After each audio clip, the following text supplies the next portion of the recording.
I was sitting in the passport office when my entire world collapsed into a single blank line. 27 years of memories, of bedtime stories about a hero father who died before I could meet him, of touching his photograph and wondering what his voice sounded like. All of it dissolved the moment I saw that empty space where his name should have been. Father, blank, not deceased, not unknown, just blank. As if he had never existed at all. My hands started trembling so violently that the clerk asked if I needed water.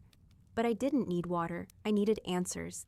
I needed to understand why my mother had spent nearly 3 decades lying to my face. Hello, this is Velvet, and tonight I'm sharing the story of how a routine passport application destroyed the foundation of everything I thought I knew about myself, and led me to a father who had been searching for me since the day I was born. My name is Sarah, and for 27 years, I believe my father was a man named Thomas Whitmore, a firefighter who died heroically saving children from a burning building 3 months before I was born. My mother, Catherine, kept his photograph on the mantel, a handsome man in his uniform, smiling with confident eyes. She told me stories about how they met at a charity event, how he proposed under the stars, how he cried when she told him she was pregnant. She said his death nearly destroyed her, that she considered ending the pregnancy because the grief was too overwhelming, but that she carried on because I was all she had left of him. I grew up with that narrative woven into every fiber of my identity. I was the daughter of a hero. When kids at school talked about their fathers, I talked about mine with pride, tinged with sadness. I told them he saved lives, that he was brave, that he would have loved me if he had lived to meet me. My mother encouraged these stories. She would add details, describe his laugh, tell me I had his stubborn streak and his love of music. She created an entire person out of thin air, and I believed every single word. The photograph became sacred to me. I would stare at it for hours as a child, trying to find pieces of myself in his face. Did I have his nose, his smile? My mother said I had his eyes, and I held on to that connection like a lifeline to a man I would never know. On Father's Day, we would visit what she said was his grave, a modest headstone in Riverside Cemetery with his name, his dates, and the words, "Beloved Father and Hero." I would leave flowers there, talk to him about my life, my struggles, my achievements. I told him about my first boyfriend, about getting into college, about the job offer I accepted last year. I poured my heart out to a stone that marked nothing but a lie. My mother never remarried. She dated occasionally, but nothing serious. She always said no one could replace my father, that he was the love of her life. Her soulmate taken too soon. I admired her devotion, her loyalty to a memory. Now I understand it was all part of the performance, a way to make the lie more convincing. If she never moved on, how could I question the depth of her loss? The cracks in the story started appearing last spring when I decided to finally get my passport. I had been accepted for a work conference in London, and I needed proper documentation. I had never traveled internationally before, never needed anything more than my driver's license. My mother had always been oddly resistant to foreign travel, suggesting domestic vacations instead, finding reasons why Europe or Asia could wait. I thought she was just being practical, maybe anxious about long flights or foreign languages. I never imagined she was protecting her carefully constructed lie. When I requested my birth certificate from the county records office, it arrived in the mail 3 weeks later in a plain brown envelope. I opened it casually while eating breakfast, expecting a simple formality, a piece of paper to file away with my other documents. But the moment I unfolded it and saw that blank line, my coffee cup froze halfway to my lips. I read it 3 times, 4 times, 5 times, certain I was misunderstanding what I was seeing. Name of mother, Catherine Marie Whitmore. Name of father, blank. The space where Thomas Whitmore's name should have been wasn't marked, deceased, or unknown. It was simply empty, as if no one had ever existed to fill it. Hospital of birth, St. Mary's Medical Center. Date, September 14th, 1996. Time, 3:47 a.m. Everything else was there, meticulously recorded. But my father was a ghost, a non-entity, someone my mother had chosen not to name. I called her immediately, my heart pounding so hard I could barely hear my own voice. She was at work, and I could hear the busy sounds of her office in the background when she answered, cheerful and unsuspecting. "Mom," I said, trying to keep my voice steady. "I got my birth certificate today." There was a pause, just a fraction too long. "Oh, that's great, honey. Everything in order?" "Why is the father line blank?" The silence that followed was heavy, suffocating. I could hear her breathing change, becoming shallow and rapid. "Sarah, we should talk about this in person." "No," I said, my voice rising despite my efforts to control it. "We're talking about it now. You told me my father died before I was born. You told me his name was Thomas Whitmore. You showed me his picture, his grave. But according to this official document, there was no father listed when I was born. So who is Thomas Whitmore, and why isn't his name on my birth certificate?" She started crying then, soft sobs that once would have made me immediately back down and comfort her. But I was beyond comfort now, beyond the instinct to protect her feelings. I had spent 27 years grieving a man who apparently never existed in the way she described. "I'll come home early," she said finally. "Please, Sarah, let me explain everything. In person. You deserve the truth, but not like this. Not over the phone." I agreed, though every minute waiting for her felt like an eternity. I sat at my kitchen table, staring at that blank line, my mind racing through every story she had ever told me, searching for inconsistencies I had missed. The heroic firefighter death, the romantic proposal, the grief that nearly consumed her. Had any of it been real? Was Thomas Whitmore even a real person, or just a character she invented to avoid uncomfortable questions? I pulled out my laptop and started searching. Thomas Whitmore, firefighter, died 1996. I found nothing. No obituaries, no news articles about a heroic rescue, no records at all. I searched the Riverside Cemetery database. No Thomas Whitmore with those dates. The grave I had visited dozens of times, the headstone I had touched with my own hands, didn't exist in any official records. I drove there that afternoon before my mother came home, found the spot where we always laid flowers, and discovered the headstone missing. The ground was undisturbed, covered in grass like the rest of the cemetery. Had there ever been a stone there at all? Or had I been so focused on my grief, my connection to this imaginary father, that I had simply believed what my mother told me without actually seeing? When my mother arrived at my apartment that evening, she looked like she had aged 10 years. Her eyes were red and swollen, her hands shaking as she set down her purse. I had never seen her look so fragile, so utterly defeated. Part of me wanted to hug her, to tell her everything would be okay. But the larger part of me, the part that was beginning to understand the magnitude of her deception, needed answers more than I needed to comfort her. "Talk," I said simply, sitting across from her with my arms crossed. "And this time, I want the truth." She took a deep breath, looked down at her hands, and began the story I should have heard 27 years ago. "Thomas Whitmore isn't real," she admitted. "I made him up when you were 3 years old and started asking questions about your father." The words hit me like a physical blow, even though I had already suspected as much. Hearing her confirm it, hearing her admit to decades of calculated deception, made it real in a way my suspicions couldn't. "Why?" I whispered. "Because the truth was too complicated," she said. "Too messy, too shameful." Shameful. That word echoed in my head. What could possibly be so shameful that it required this elaborate fabrication? Was my father a criminal? An abuser? Was I the product of something terrible that my mother had been protecting me from all these years? "Your real father's name is David Chen," she said quietly. "We met in college. We dated for 2 years. I loved him desperately, completely, in that all-consuming way you only love when you're young and naive. But our families didn't approve of the relationship." I waited, barely breathing, as she continued. "My parents were traditional, conservative. They had very specific ideas about who I should marry, and David didn't fit their criteria.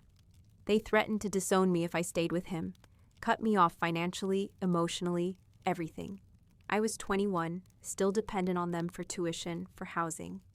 I didn't know how to stand up to them, how to choose my own path, so I ended things with David. I told him I didn't love him anymore, that we wanted different things. I broke his heart to please my parents."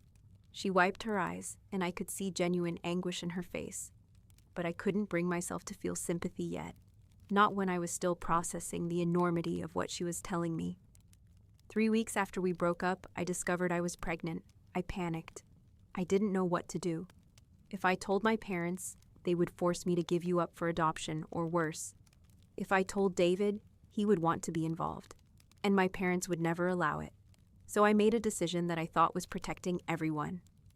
You decided to lie, I said flatly. I decided to disappear, she corrected. I dropped out of college, moved to a different state, changed my contact information. I told my parents I needed space after the breakup. They thought I was being dramatic, but they gave me money to settle somewhere new, start fresh. I moved here, to a city where no one knew me, and I had you alone. The pieces were starting to come together, but none of it made sense. And David? What about him? I never told him about you, she said, her voice breaking. He didn't know I was pregnant. By the time you were born, 6 months had passed. I convinced myself it was too late, that he had moved on, that telling him would only complicate both our lives. You robbed him of his child, I said, my voice rising.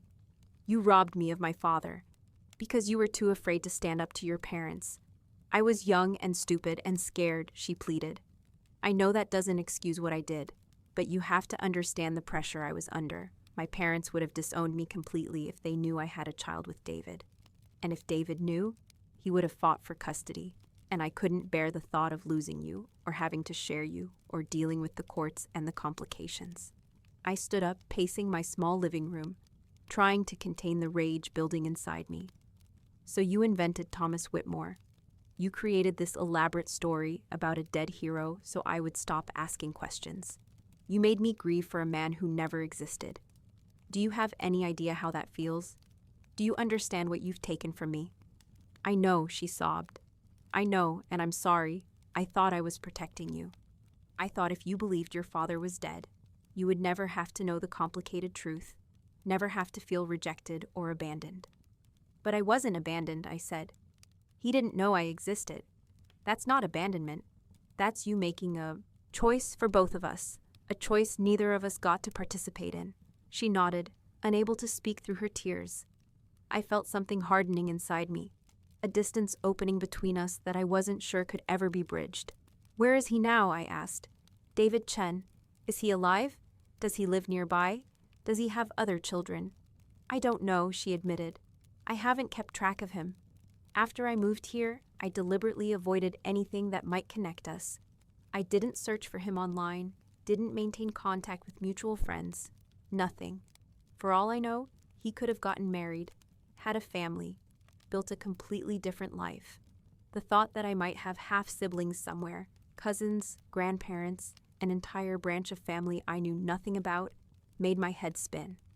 Give me everything you know about him, I demanded. His full name, where he was from, where he went to school, everything. She pulled out her phone with shaking hands and started typing, sending me information piece by piece. David Chen, born in San Francisco, 1974. Attended UC Berkeley, majored in architecture. His parents owned a restaurant in Chinatown. He had one younger sister. He played piano and loved hiking. She gave me details she had kept locked away for decades. Details she had refused to share when I was growing up, because Thomas Whitmore's fictional story was easier, cleaner, more heroic.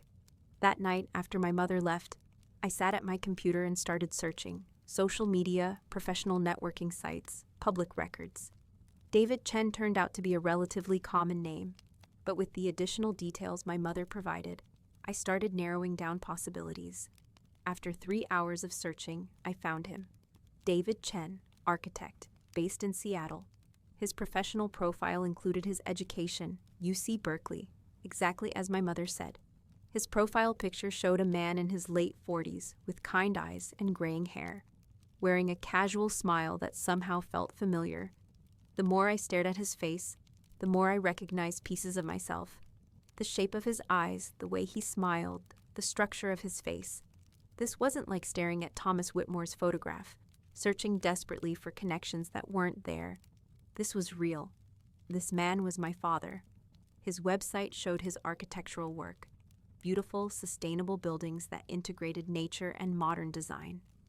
There were photos of him at job sites, at award ceremonies, at what looked like charity events. He appeared to be successful, respected in his field. But was he married? Did he have children? The professional sites didn't include personal information, and his social media was set to private. I spent the entire next day agonizing over what to do. Should I reach out to him directly? What would I say? Hello, I'm the daughter you never knew existed because my mother lied to both of us for 27 years? Should I hire a private investigator to learn more about him first? Should I take a DNA test to confirm what I already knew in my heart? I decided on the DNA test first. I needed scientific proof, something my mother couldn't manipulate or lie about. I ordered a kit online, sent in my sample, and waited for results that would take 4 to 6 weeks. During that time, I could barely focus on anything else. Work became mechanical, social interactions felt hollow. My mother tried calling repeatedly, sending long text messages apologizing and explaining, but I couldn't bring myself to respond.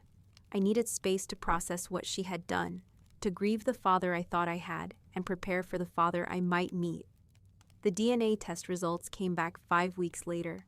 I opened them alone in my apartment, my hands shaking so badly I could barely click through the website. The results confirmed my ethnicity: 50% Chinese, 25% Irish, 25% German. My mother was Irish and German. David Chen was Chinese. The genetic math added up perfectly, but there was something else, something I hadn't anticipated. The site showed DNA matches, people who shared significant genetic material with me. At the top of the list was a name I didn't recognize: Jennifer Chen. According to the site, she was either my aunt or half-sister, sharing approximately 25% of my DNA. My heart started racing. I clicked on her profile, which was mostly private, but her profile picture showed a woman around my age with features that looked startlingly similar to mine. I sent her a message immediately. Hi Jennifer, I just got my DNA results, and it shows we're closely related. I think you might be my half-sister, but I'm not sure.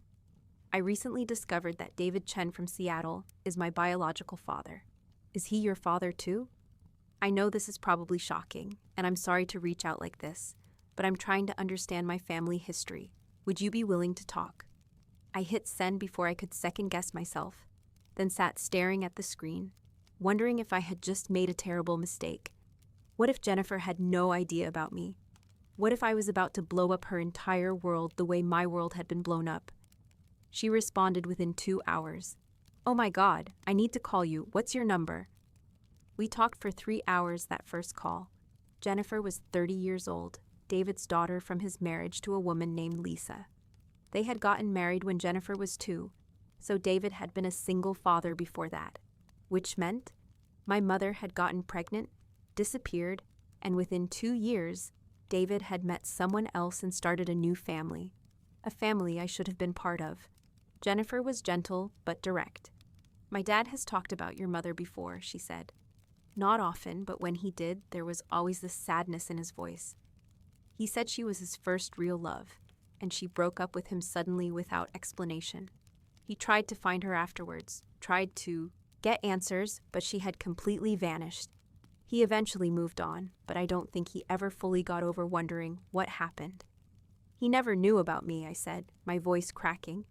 My mother never told him she was pregnant. The silence on Jennifer's end was long and heavy. Sarah, she said finally, you need to understand something. About 15 years ago, my mom found a letter at the bottom of an old box. It was addressed to my dad, sent to his parents' restaurant in San Francisco about 27 years ago. It had been forwarded to several addresses before ending up in storage, unopened. My dad's parents had passed away by then, and somehow this letter had gotten lost in the shuffle of their estate. My blood ran cold. What did the letter say? It was from your mother. She said she was pregnant. She said she was sorry for disappearing, but her family wouldn't accept the relationship, and she didn't know what else to do. She gave a return address and asked him to contact her if he wanted to be involved. But by the time my dad found that letter, 15 years had passed. He tried to find her at the address she listed, but she had moved. He hired a private investigator, searched for months, but couldn't locate her. And there was no record of you. No birth certificate with his name, no way to track you down. I felt like I had been punched in the stomach. She wrote him a letter, she told him? She told him when you were what, a few months old? But it never reached him until you were 12, and by then, the trail was completely cold. My dad was devastated. He had a daughter he never knew about, and no way to find her. He's carried that guilt and grief for 15 years, Sarah. He's never stopped wondering what happened to you, if you were okay, if you hated him for not being there. I was crying now, deep sobs that shook my entire body. My mother had told him. She had reached out. But somehow, impossibly, the letter had been lost. And instead of trying again, instead of finding another way to contact him, she had let it go. She had decided it was easier to invent Thomas Whitmore than to keep trying to connect me with my real father. And for 15 years, David had known I existed, but had no way to find me. While I was grieving a fictional dead father, my real father was grieving a lost daughter he desperately wanted to know. Does he know about the DNA test? I asked. Does he know I'm looking for him? Not yet, Jennifer said, but he needs to know. Sarah, I can't tell you how to do this, but you need to contact him. He deserves to know you're alive and well, and you deserve to meet him. She gave me his email address and phone number, but warned me that he might need time to process the shock. He's going to be overwhelmed, she said. This is the answer to 15 years of prayers and searching, but it's also going to bring up a lot of complicated emotions. I wrote and deleted 20 different emails before finally settling on something simple and honest. Dear David, my name is Sarah Whitmore. I believe you're my biological father. I recently discovered through DNA testing and conversations with Jennifer that you tried to find me years ago. I'm 27 years old, I live in Portland, and I would very much like to meet you if you're willing. I understand this must be shocking, and I'm sorry to contact you out of the blue like this, but I've spent my whole life not knowing you, and I don't want to waste any more time. If you're open to it, I'd like to hear your side of the story and maybe start building the relationship we should have had all along. I included my phone number and hit send before I could overthink it any further. Then I waited 1 hour, 2 hours, 6 hours. I couldn't sleep, couldn't eat. I kept checking my phone obsessively, terrified he wouldn't respond, and equally terrified he would. The call came at 10:30 that night, an unknown Seattle number. I answered on the first ring, my heart hammering. Sarah? His voice was deep and gentle, shaking with emotion. Is this really you? Yes, I whispered. It's me. He started crying, and so did I. We stayed on the phone for 4 hours that first night. He told me about searching for me, about the letter that arrived too late, about the private investigators and dead ends and sleepless nights, wondering if I was safe, if I was loved, if I even knew he existed. He told me about seeing my mother's face in every young woman he passed on the street for years, hoping impossibly that he might somehow randomly run into us. He told me about Jennifer, about how becoming a father to her made the loss of me even more painful, because he understood what he was missing.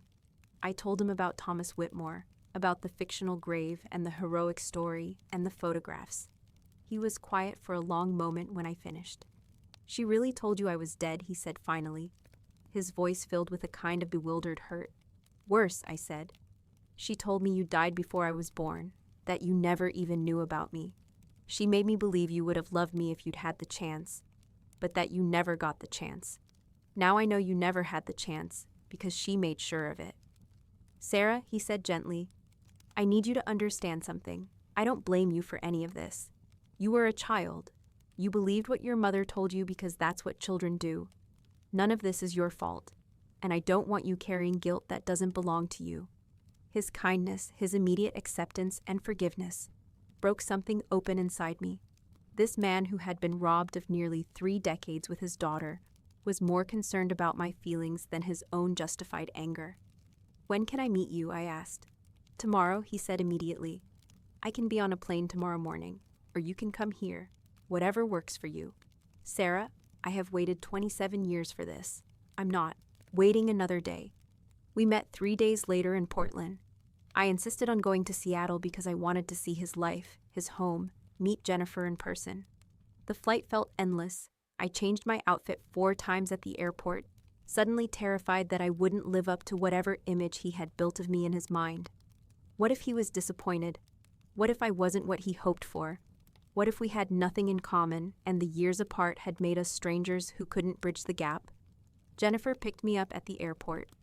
She was warm and welcoming, immediately pulling me into a hug that felt like coming home. "You look just like Dad's old college photos," she said, laughing. "It's kind of surreal." She drove me to their father's house, a beautiful modern home he had designed himself, nestled in the trees with views of Puget Sound. When we pulled into the driveway, I saw him standing on the porch, watching anxiously. The moment our eyes met, any doubt or fear I had disappeared.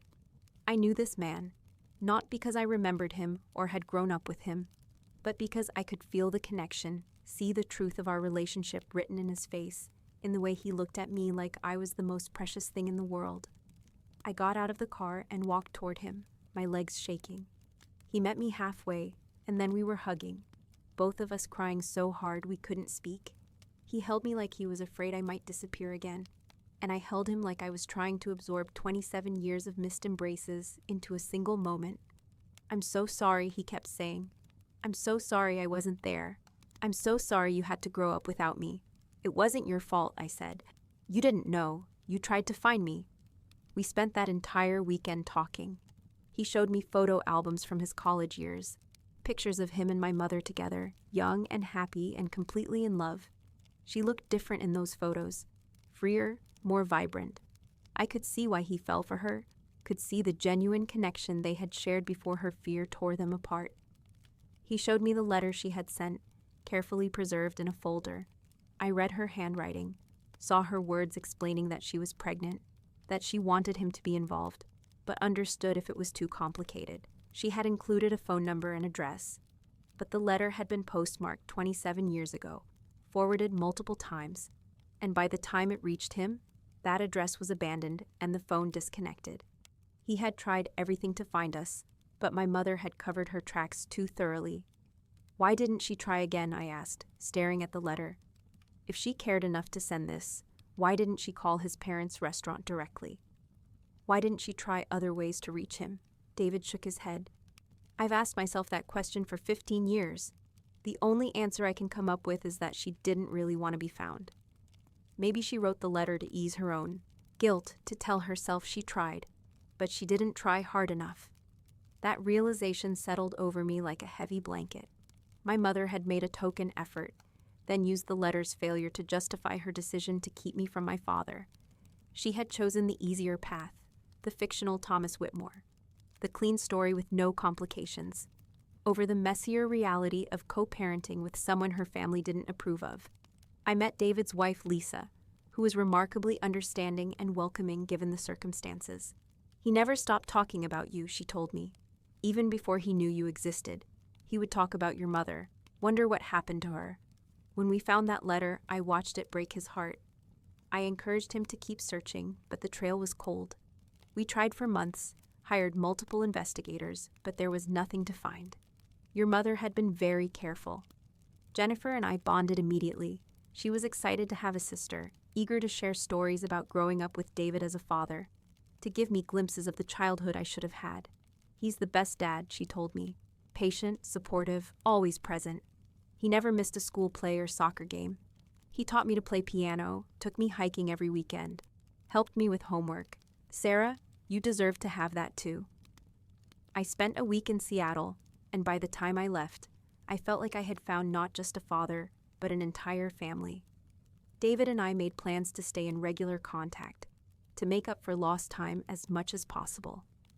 We scheduled monthly visits, either him coming to Portland or me going to Seattle. He wanted to be part of my life in every way I would allow, and I wanted that too. But I still had to deal with my mother. When I returned to Portland, I finally agreed to meet with her. We sat in a coffee shop, neutral territory, and I told her everything about finding David, about the letter that arrived too late, about the 15 years he spent searching for me while she let me believe he was dead. "You sent him a letter," I said, my voice cold. "You told him about me, but when he didn't respond right away, you gave up. You could have tried again. You could have called his family directly. You could have hired your own investigator. But you didn't. You let the silence be your excuse to erase him completely." She looked older than I had ever seen her. worn down by guilt and the weight of her lies. "I was scared," she whispered. "After I sent that letter and didn't hear back, I convinced myself it was a sign. That he didn't want to be involved, that I was better off raising you alone. It was easier to create Thomas Whitmore than to face the possibility that David had rejected us." "He didn't reject us," I said. "He never got the chance to accept or reject us because you made sure of that. And when the letter didn't work, instead of trying harder, you chose comfort over truth. You chose your own peace of mind over my right to know. My father—" "I know," she said, tears streaming down her face. "I know, and I can never undo it. Sarah, I love you more than anything in this world. Everything I did was because I was trying to protect you, to give you a stable life without complications." "But it wasn't your decision to make," I replied. "You didn't just take David away from me, you took me away from him. You robbed both of us of a relationship we deserved to have. And the worst part is that you made me grieve for someone who never existed, while my real father was out there grieving for me." The silence between us was heavy and broken. "What happens now?" she asked finally. "I don't know," I said honestly. "I need time. I need to build a relationship with David, get to know the family I was kept from. And I need space from you, Mom. I can't just forgive and forget 27 years of lies." She nodded, accepting the distance I needed to put between us. As I walked away from that coffee shop, I felt a strange mixture of loss and liberation. I had lost the mother I thought I knew, the woman who had been my whole world for so long. But I had gained something immeasurably precious. A father who wanted me, who had searched for me, who had mourned my absence even when he didn't know if I was alive. Over the next year, David and I built the relationship we should have had from the beginning. He flew to Portland for my birthday, and we celebrated 27 years of missed birthdays in one enormous party that Jennifer helped organize. He walked me through his favorite hiking trails, the ones he had imagined sharing with me someday. He taught me to play piano, just as he had taught Jennifer. We discovered shared interests, a love of architecture, a tendency toward perfectionism, a dry sense of humor. We looked through old photo albums together, and he told me stories about his life, filling in the blank spaces my mother had left. My relationship with my mother remains complicated and distant. She sends messages occasionally, trying to explain or apologize again, but I'm not ready to fully let her back in. Maybe someday I'll be able to forgive her, to understand that she was young and scared and made terrible decisions. But right now, the betrayal is too fresh, the loss too profound. She didn't just lie about who my father was. She stole decades from both of us, time we can never get back. David tells me not to hold on to anger, that it will only hurt me in the long run. He's remarkably free of bitterness toward my mother, which I find both admirable and frustrating. "She gave me you," he says. "That's a gift I can never repay, even if the wrapping was terrible." Jennifer has become the sister I never knew I needed. We text constantly, visit each other regularly, share the kind of bond I had always envied in other people who had siblings. She includes me in family events, makes sure I'm part of every important moment. Last Christmas, their first Christmas that I was part of, I cried when David handed me a stocking with my name on it, hung next to Jennifer's like it had always been there. "You're home now," he said simply. "This is where you've always belonged." I'm 28 now, 1 year into this new reality. I still sometimes catch myself thinking about Thomas Whitmore, the fictional father who shaped so much of my identity. Part of me mourns him, mourns the simple story of heroism and loss that defined my childhood. But mostly I'm grateful for the truth, as painful and complicated as it is. I have a real father now, one who loves me not because I'm the daughter of his lost love, but because I'm me, because I exist, because we share blood and features and mannerisms that no lie could ever erase. The blank line on my birth certificate still bothers me. I've started the legal process to have it amended, to put David's name where it always should have been. It won't change the past, won't give us back the years we lost, but it will correct the record, acknowledge the truth that my mother tried so hard to hide. David says he has no regrets, that every moment with me now is worth the years of searching and grief. But I have regrets. I regret every Father's Day I spent at a fake grave instead of with my real father. I regret every time I told someone my dad was dead when he was alive, and desperately wanting to know me. I regret that my first 27 years were built on a foundation of lies, and that nothing I believed about my own origin story was true. But I don't regret requesting that passport. I don't regret seeing that blank line and asking questions. I don't regret the DNA test, or reaching out to Jennifer, or showing up in Seattle terrified but hopeful. Because those decisions, difficult as they were, led me home. They led me to a father who wanted me, to a sister who welcomed me, to a family that was always mine, but that I never knew existed. My mother robbed us of 27 years, but she couldn't rob us of the future. David and I are making new memories now, building a relationship that's stronger because we both understand how precious and fragile it is. We don't take each other for granted. We don't assume there will always be more time. We cherish every conversation, every visit, every shared meal, an inside joke, and moment of understanding. Last month, David came to Portland for a week. We spent an afternoon going through my childhood photo albums, the ones my mother had carefully curated to support her fiction. There were pictures of me at every age, every milestone, but no father in any of them. Just empty spaces where he should have been. David looked at each photo with a mixture of wonder and grief, touching the images of me as a baby, as a toddler, as a young girl starting school. "You were beautiful at every age," he said, his voice thick with emotion. "I missed all of this. Your first steps, your first words, your first day of school. I missed everything. We can't get those moments back," I told him gently. "But we can make new ones, better ones, because we're choosing them now." We started a tradition that day. Every month we take a new photo together, just the two of us, and we're building our own album. It's not a replacement for what we lost, but it's proof that we're here now, that we found each other despite everything working against us. In these photos, I can see the family resemblance clearly. The same eyes, the same smile, the same way we both tilt our heads slightly when we're thinking. These are the connections I should have recognized all along, if only I had been given the chance. David introduced me to his parents' side of the family through old photographs and stories, since his parents both passed before he found me. His mother, my grandmother, had apparently been devastated when my mother disappeared. She had loved Catherine, had welcomed her into their family despite the cultural differences. When the relationship ended abruptly, she had mourned not just for her son's heartbreak, but for the loss of a daughter she had already started to love. "She would have adored you," David told me, showing me pictures of a kind-faced woman with gentle eyes. "She always wanted a granddaughter. After Jennifer was born, she was so happy. But if she had known about you, if she had known there was another granddaughter out there somewhere, it would have broken her heart all over again." Learning about this grandmother I would never meet, this woman who would have loved me if given the chance, added another layer to my grief. My mother's lies hadn't just affected David and me. They had rippled outward, touching an entire family that should have been mine.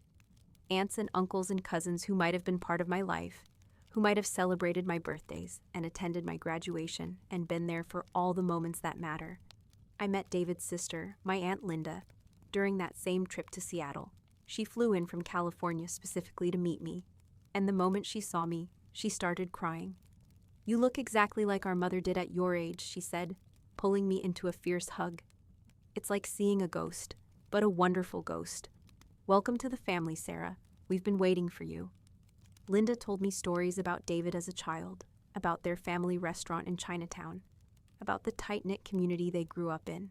She told me about how devastated David had been when my mother left, how he had thrown himself into his architecture studies to cope with the heartbreak, how he had been a shell of himself for nearly a year before slowly rebuilding his life. And then, years later, how finding that letter had ripped open all those old wounds. "He never stopped hoping," Linda said. "Even when the investigators couldn't find you, even when years passed with no leads, he never stopped hoping that someday, somehow, you would find him. And here you are. It's a miracle, Sarah. A real miracle." But it didn't feel like a miracle to me. It felt like justice, like something that should have happened naturally 27 years ago, but was delayed by lies and lost letters and fear. I kept thinking about all the what-ifs. What if my mother had been braver? What if she had stood up to her parents and stayed with David? What if the letter had reached him on time? What if he had found me when I was 5 or 10 or 15? How would my life have been different? Jennifer and I talked about this one night over wine, sitting on her apartment balcony overlooking the city. "You can't live in the what-ifs," she said wisely. "Trust me, I've thought about them too. What if Dad had known about you from the beginning? Would he have left my mom to be with yours? Would I exist? Would our family look completely different?" But those questions don't have answers, and obsessing over them only steals the joy from what we have now. She was right, but it was hard to let go of the anger, the sense of injustice, the feeling that I had been cheated out of something fundamental. David seemed to handle it better than I did, his natural optimism and gratitude for finally knowing me overshadowing his grief about the lost years.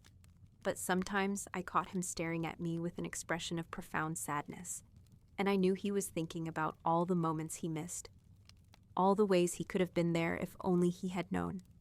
We started video calling every Sunday, a standing appointment that we both prioritized above everything else. During those calls, we talked about everything and nothing. He told me about his current architectural projects, asked about my work in marketing, discussed books we were reading and movies we had seen. We discovered that we both loved old jazz music, both had an irrational fear of deep water, both organized our spaces obsessively. These small connections felt precious, like puzzle pieces finally clicking into place. David also started teaching me about my Chinese heritage, the culture I had been disconnected from my entire life. He taught me basic Mandarin phrases, told me about traditional celebrations his family had observed, explained customs and values that were part of my ancestry, but that I had never learned.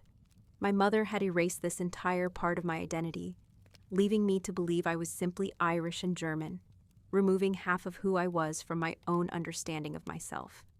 "Your grandmother used to make these incredible dumplings," David told me during one of our calls. "She had a recipe that was passed down through her family for generations. I learned to make them, and I taught Jennifer. I'd love to teach you too if you're interested." The idea of learning my grandmother's recipe, of connecting to her through food even though I would never meet her, brought tears to my eyes. "I would love that," I said. "When can we do it?" The next time I visited Seattle, David had all the ingredients ready. We spent an entire Saturday afternoon making dumplings together, his patient hands guiding mine through the precise folding technique. Jennifer joined us, and the three of us worked side by side, creating something that connected us across generations. When we finally sat down to eat them, I felt a sense of belonging I had never experienced before. This was family. This was heritage. This was where I came from. My relationship with my mother continued to deteriorate. She couldn't understand why I couldn't just forgive her, move past it, accept her apologies. She kept insisting that she had done what she thought was best, that she had been protecting me, that I was being cruel by shutting her out. But every time we spoke, she made it about her feelings, her pain, her regret. She never seemed to grasp the full magnitude of what she had taken from David and me. "I gave up everything to raise you," she said, during one particularly difficult conversation. "I left college, I cut ties with my family, I built a life for us from nothing, and now you're throwing me away for a man you barely know." "He's not a man I barely know," I replied, keeping my voice level despite the anger churning inside me. "He's my father. He should have been part of my life from the beginning, and you didn't give up everything to raise me. You gave up everything to avoid facing the consequences of your choices. There's a difference." She hung up on me, and we didn't speak for 2 months after that. During that silence, I found myself not missing her the way I thought I would. The constant tension, the need to manage her emotions, the guilt she tried to make me feel for prioritizing my relationship with David. All of that disappeared when we weren't in contact. I realized that my relationship with my mother had been fundamentally unhealthy for years, long before I discovered the truth about my father. She had raised me to be her emotional support, her constant companion, her entire world. She had discouraged me from becoming too independent, from moving too far away, from building a life that didn't center around her. And I had complied, believing it was normal, believing it was love. Now, with distance and perspective, I could see the pattern clearly. She had isolated me from my father not just to avoid her parents' disapproval, but to ensure that I would be entirely hers, with no competing loyalties or relationships. She had kept me dependent on her version of reality, her version of our family history, her version of who I was supposed to be. The lie about my father was just the most egregious example of her need for control. David noticed the change in me as I worked through these realizations. "You seem lighter," he observed during one of our calls. "More settled in yourself." "I think I'm finally figuring out who I am," I told him, without her narrative controlling everything. "It's like I've been living someone else's life, and now I'm finally stepping into my own." He smiled, that warm expression that always made me feel safe and accepted. "I'm proud of you, Sarah. I know this hasn't been easy, but you're handling it with so much grace and strength." His pride in me meant more than I could express. This was what I had been missing all those years. A parent who supported my growth, who encouraged my independence, who loved me without needing me to be small or dependent or defined by their needs. David wanted me to thrive, to build my own life, to become whoever I was meant to be. That was real love, the kind I had been searching for my entire life without knowing it. On my 28th birthday, David flew to Portland with a surprise. He had designed something for me, not a building, but a piece of art. It was an architectural drawing, beautifully rendered, showing two structures that had been separated by a vast distance, but were now connected by a bridge. One structure was labeled with my birth year, the other with the year we met. The bridge between them was labeled "Found." "We can't rebuild what was torn down," he said, as I stared at the drawing, tears streaming down my face. "But we can build something new, something stronger, because we both know how precious it is." I had the drawing framed and hung it in my living room, where I could see it every day. It was a reminder that even though we had lost so much time, we had found each other, and that was worth celebrating. Jennifer started including me in her major life decisions, asking my opinion on career moves and relationship questions, treating me like the sister I was rather than a stranger who happened to share DNA. When she got engaged 6 months after we met, she asked me to be one of her bridesmaids, standing beside her at her wedding, watching David walk her down the aisle with tears in his eyes. I felt both joy and grief. Joy for Jennifer and her happiness. Grief for all the moments like this that I had missed with David. All the milestones he couldn't share with me because he didn't know I existed. But David seemed to read my mind.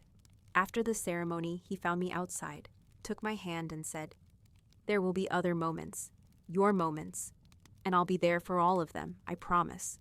We're just getting started, Sarah." His promise felt solid, unbreakable. This wasn't a man who would disappear, who would choose the easy path over the right one. This was a man who had spent 15 years searching for a daughter he didn't know, who had held on to hope when there was no logical reason to hope, who had opened his heart immediately when I finally appeared. This was what a real father looked like. I started therapy to work through everything, the grief, the anger, the complicated feelings about my mother, the joy and sadness intertwined in my relationship with David. My therapist helped me understand that it was okay to hold multiple truths at once. My mother had loved me deeply and had also deeply betrayed me. David was a wonderful father, and also a stranger I was still getting to know.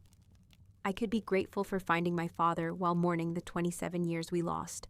Life wasn't simple, and my emotions didn't have to be either.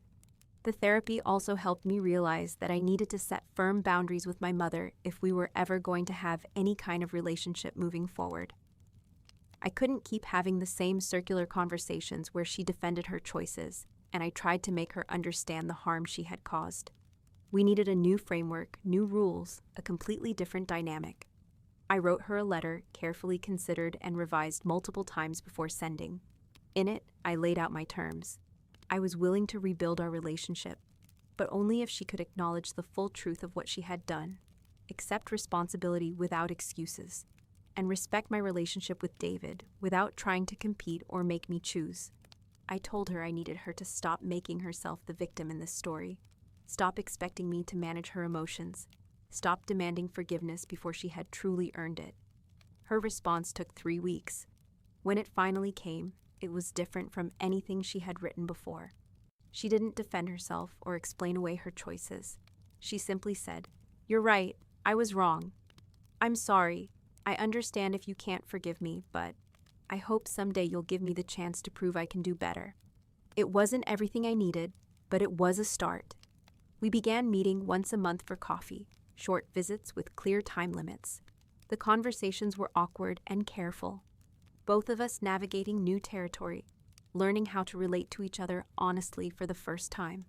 She asked about David, and though I could see the pain in her eyes when I talked about him, she listened without interrupting or making it about her own feelings. She told me stories about her relationship with her parents, about the pressure she had felt, about the fear that had controlled so many of her decisions, not as excuses, but as context. I was a coward, she said during one of these conversations. I let fear make all my choices. I was afraid of my parents, afraid of struggling financially, afraid of sharing you with David, afraid of facing the consequences of my decisions. And in trying to avoid all those fears, I created something so much worse. I appreciated her honesty, even if it didn't erase the damage. We were building something new, just as David and I were, but it was slower and more fragile. Trust, once shattered so completely, took time to rebuild. Maybe we would never have the close relationship we once had, but perhaps we could find something different, something more honest, even if it was more distant. David never pressured me about my relationship with my mother. He understood the complexity, the tangled emotions, the need to work through things at my own pace.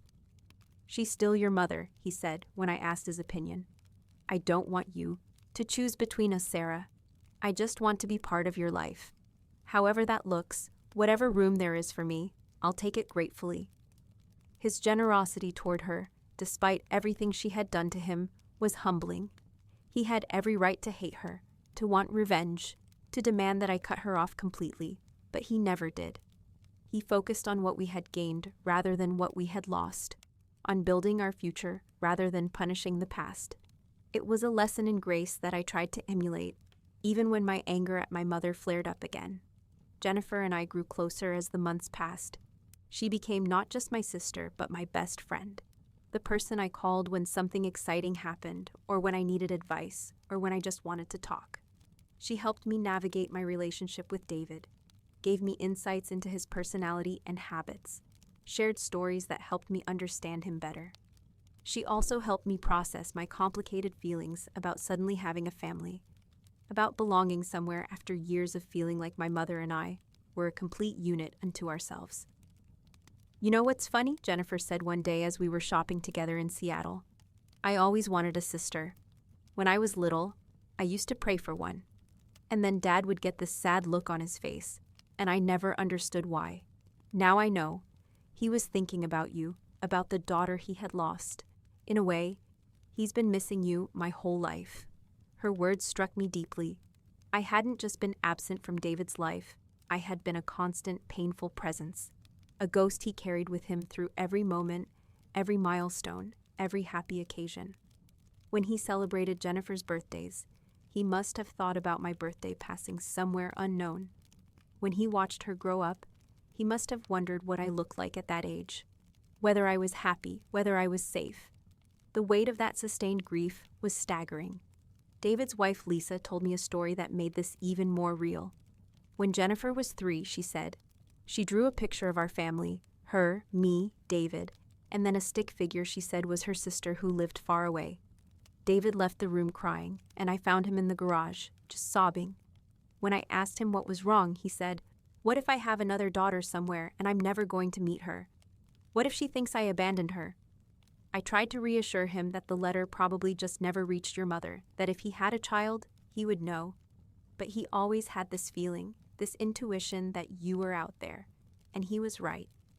Learning these stories, understanding the depth of his loss and longing, made me love him even more. He hadn't just passively accepted my absence.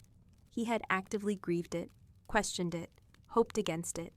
And when I finally appeared, he hadn't hesitated for a single moment. He had immediately embraced me, immediately made space for me in his life and his heart. We celebrated our first Father's Day together with a mixture of joy and melancholy. I gave him a photo album I had made, filled with pictures from my childhood, alongside recent photos of us together.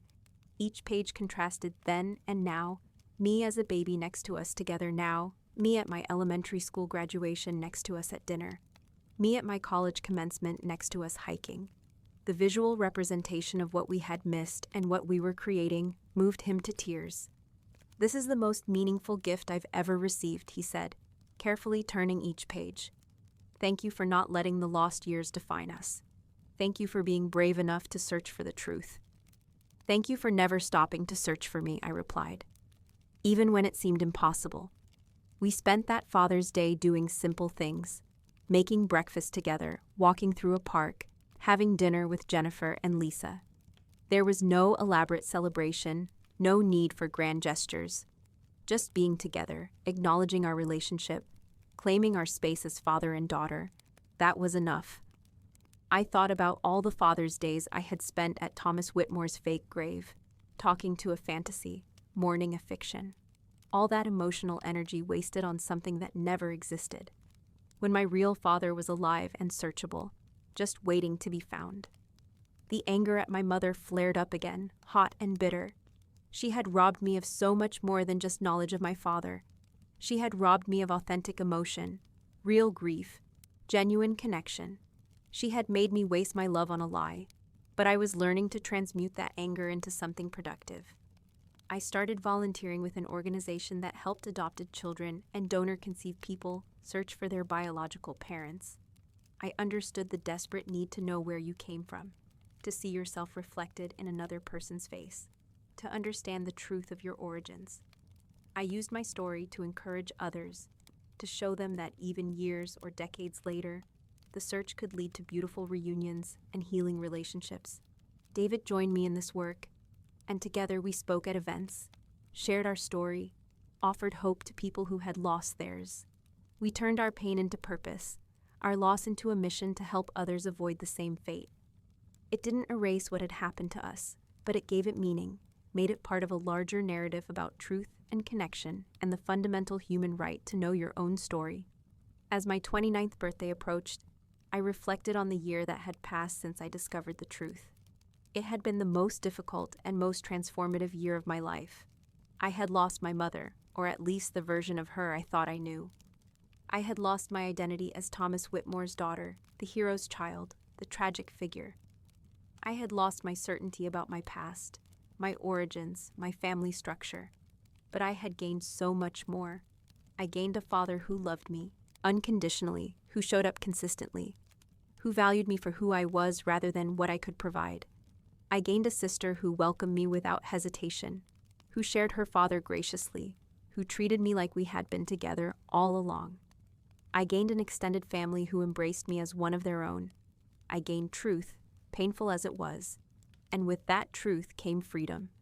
Freedom from living a lie, freedom from honoring a fiction, freedom to build an authentic life based on reality rather than fantasy. The blank line on my birth certificate has been filled in now. Legal paperwork, DNA tests, affidavits, and testimony all came together to officially name David as my father. The updated certificate arrived last month, and seeing his name there, in the space that had been empty for so long, felt like a small but significant victory. The record had been corrected. The truth was now official. David framed both versions, the original blank certificate and the updated one, side by side in his office. This, he told me, gesturing to the blank one, is what absence looks like. And this, pointing to the corrected version, is what love and persistence and truth can accomplish. We filled in the blank, Sarah, together. My story doesn't have a neat ending because life doesn't work that way. My relationship with my mother remains complicated and probably always will be. There are still moments of intense anger, of grief for what I lost, of questioning how someone who claimed to love me could hurt me so profoundly. There are still conversations with David where we both feel the weight of the missing years, where we wish we could go back and do it differently, where we mourn the impossibility of recovering what was taken. But there are also moments of pure joy. Sunday morning video calls, where we laugh until we cry. Holidays spent together as a real family. Jennifer's wedding, where I stood beside her and watched our father beam with pride. Cooking my grandmother's dumplings and feeling connected to generations I never knew. Hiking trails with David and hearing him talk about his dreams for buildings he wants to design, and how he hopes I'll be there to see them completed. These moments are building a new foundation, one based on choice and truth and mutual love. I've learned that family isn't just about biology, though biology matters. It's not just about who raised you, though that matters too. Family is about who shows up, who stays, who fights for connection even when it's difficult. David showed up for me before he even knew I existed, searching for years with nothing but a faint hope. He showed up when I finally reached out, immediately making space for me in his life. He continues to show up week after week, choosing our relationship over and over again. That's what real family looks like. My mother is learning to show up differently now, with less manipulation and more honesty, though it's a slow process. I'm learning to make space for her while maintaining the boundaries I need to protect myself. It's not the close, enmeshed relationship we had before, but it's healthier, more sustainable, more real. If I could go back and change things, would I? Of course. I would want David to receive that letter when I was a baby. I would want him there for my first day of school, my childhood birthdays, my high school graduation, all the ordinary moments that make up a life. I would want to grow up knowing both my parents, understanding all the pieces of my heritage, secure in my identity and my place in the world. But I can't change the past. None of us can. All we can do is move forward with the truth we have now and build something better than what was taken from us. To anyone listening who feels like their family story doesn't quite add up, who has questions about their origins that don't have satisfying answers, who suspects there might be truths being hidden from them, trust your instincts. The truth might be painful, it might be complicated, it might turn your world upside down, but it's yours. You deserve to know where you came from, who your people are, what your story actually is. Not the sanitized version, not the convenient fiction, not the narrative someone else chose to protect themselves. You deserve the truth, messy and difficult as it might be. And to those who are keeping secrets, who are hiding difficult truths to avoid complications or protect feelings or maintain control, please understand the damage you're doing. You're not protecting anyone. You're robbing people of their right to know themselves, to make their own choices, to build relationships with the people who want to love them. The temporary comfort of a lie will never outweigh the lasting harm of stolen truth. Tell the truth. Face the consequences.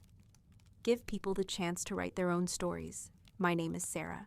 I'm 29 years old. I have a father who searched for me for 15 years and a mother who spent 27 years lying to me.